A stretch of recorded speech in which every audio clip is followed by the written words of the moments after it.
Townsend's Forgotten Soldier, Engineering Memory into Bronze. A Civil War statue built by a wounded veteran and restored by engineers like me. You've never seen a monument told like this, faceless but full of soul. Just off Route 119 in north central Massachusetts sits a town you've probably never heard of, but once you've been, you won't forget it. This is Townsend, a quiet wooded town near the New Hampshire border. But beyond the peaceful streets and clapboard houses lies a story cast in bronze, granite, and sacrifice. I've worked on projects like this before, memorial restorations, material evaluations. This one? It speaks, and my faceless video brings its voice back. As you drive into town, you'll notice something rare. Untouched charm. No strip malls, no clamor, no concrete sprawl. Instead, white church steeples, split rail fences, colonial houses lining a classic New England town green. This is a place where time takes its foot off the gas. At the corner of Main and School Street, the monument reveals itself. You might miss it at first. It's modest compared to the towering obelisks of Boston or Springfield. But look closer. This one tells a human story.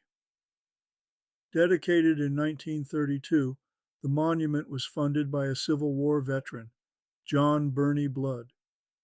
He wasn't a general. He wasn't rich. He was just a farmer's son from Townsend who went south with the 53rd Massachusetts Infantry and got shot in the head at Port Hudson. But John didn't die.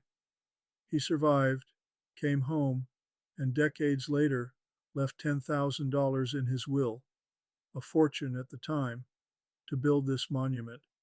He didn't want it named after him. He didn't want a medal. He wanted Townsend to remember. The statue is called The Volunteer, sculpted by Theo Alice Ruggles Kitson, one of the most respected American artists of her day. Kitson didn't go with the old parade rest pose. She gave us a young man stepping into battle, rifle in hand, jaw clenched, not for glory, but for duty. It's a face that says, "I may not come back." This sculpture was used in towns across the state, Ashburnham, North Attleboro, Sharon, but here in Townsend it means something personal. Kitson's bronze was cast by the Gorham Manufacturing Company, the Tiffany's of War Memorials, based in Providence. On the front of the base, you'll see the seal of the Grand Army of the Republic, the Veterans Organization for Union Soldiers. On the back, a simple plaque with John Blood's final words to his hometown. In commemoration of the men from Townsend who served their country on land and sea in the War for the Union, 1861 to 1865. Let that sink in. He didn't just honor the Army. He made sure to mention the Navy, too. Land and sea, the whole fight. The names of those who served are not carved here. There are no individual honors.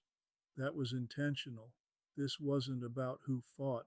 It was about why they fought. Townsend sent over 130 men to the Union Army. Some came back, some didn't.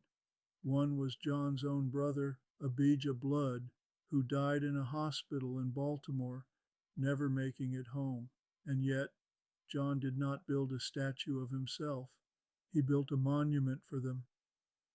If you're taking this road trip, don't just stop at the statue. Walk the green, sit on the bench, listen to the wind, because this spot hasn't changed much since 1865. Across the way is the old town hall.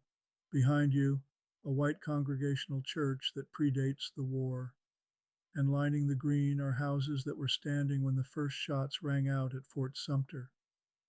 In 2014, this monument was restored after years of corrosion and discoloration. The Royalston Arts Foundry carefully cleaned and preserved it, thanks to support from the town and the Massachusetts Civil War Sesquicentennial Commission. They didn't add anything flashy.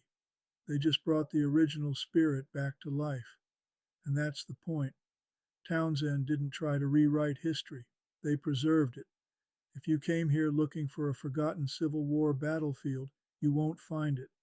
But you will find a battlefield of memory, where one man, wounded and weary, used his last act on earth to say, "Don't forget." And here's the truth: most towns did forget. Monuments fell into disrepair, names faded, stories lost, but not Townsend, because one man left a message in bronze, and today it's still standing. So if you're ever headed through northern Massachusetts, don't blink and drive past. Pull over, stretch your legs, and walk into a story that isn't in your textbook. A story where a man gave everything, including his silence, to make sure you remember.